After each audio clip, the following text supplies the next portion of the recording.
What's up, everybody? This is Karak with ACG, and this video is sponsored by Buildable Online Marijuana Dispensary, where we're always stretching the limits of human chemistry. Try our unique blends like, what the hell are you laughing at? This couch cushion is easily the most interesting thing ever made, and our award-winning bestseller, just how much DMT can you infuse into something before someone's mind makes another universe?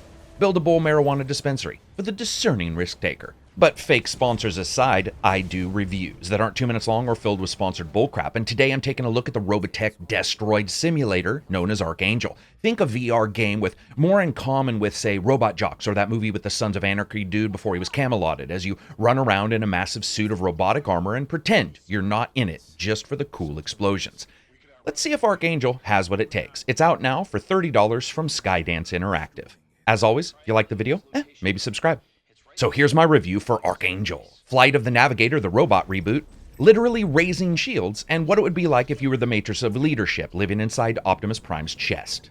Graphics are up first. So really every time you enter a VR title, you have to realize it's going to be a bit different than normal games, as the feeling of presence really is not something that can be delivered on someone's 2D screen. And I have to admit, in many ways, Archangel nails the delivery of being there, from the particle effects of your missiles fading and fizzling to the ground as they rip off into the unknown to take out some enemy, to the up-close electrical fires of these giant power conduits your robot can glad hand, and what has to be probably the world's largest plot convenience. Even when you're damaged and arcs of dangerous-looking electricity and pops of little smoke start billowing up around your cabin, it really nails that. Even the character models themselves when you're on a Half-Life but really not Half-Life starting tram ride with you and your son. The animation and lifelike feel to everything is really stellar, all the way down to the very well-placed tutorial that's hidden in a child's infectious desire to impress a parent.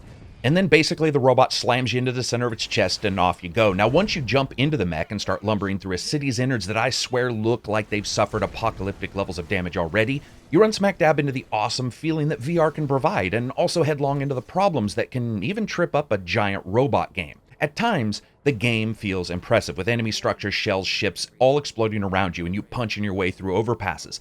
But it's also on rails completely, which would be fine if you saw the fruit of that labor and the use of those resources created by having a directed delivery of content elsewhere.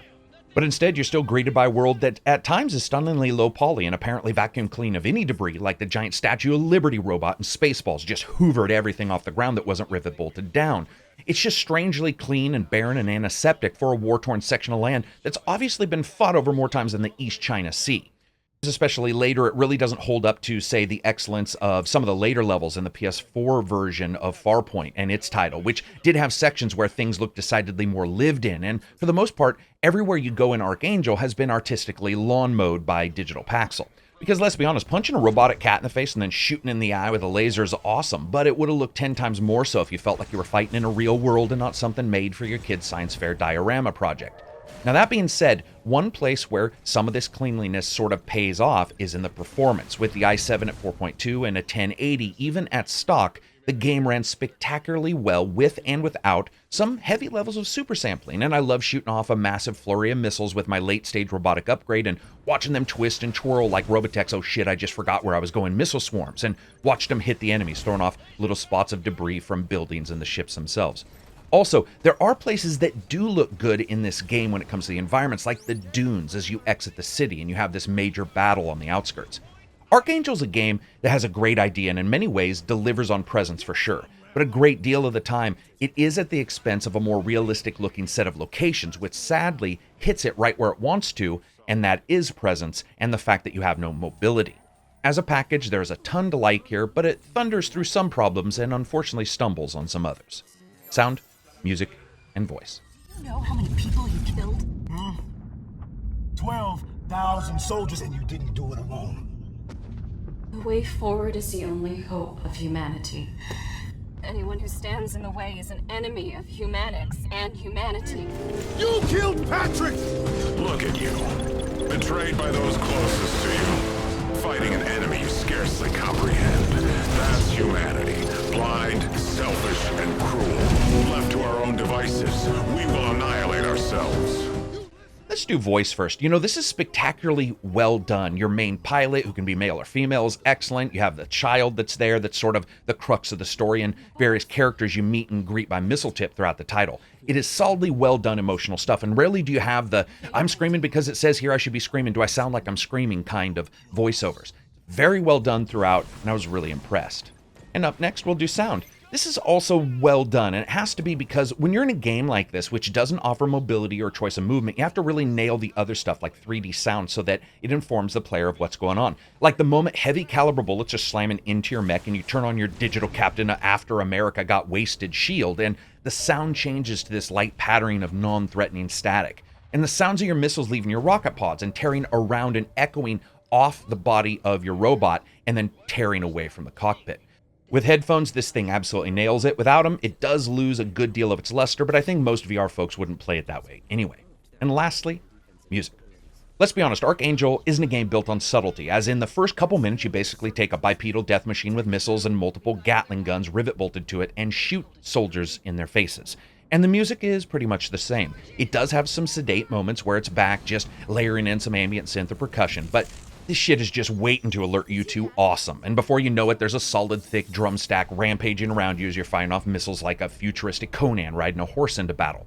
Honestly, for a game like this, and as short as it is, the soundtrack actually works well, and since it's packed with action pretty much from start to finish, it makes sense that the composer apparently freebased all the cocaine and then watched Transformers 30 times before starting to write it. I liked it, but I think for some people their mileage is going to vary.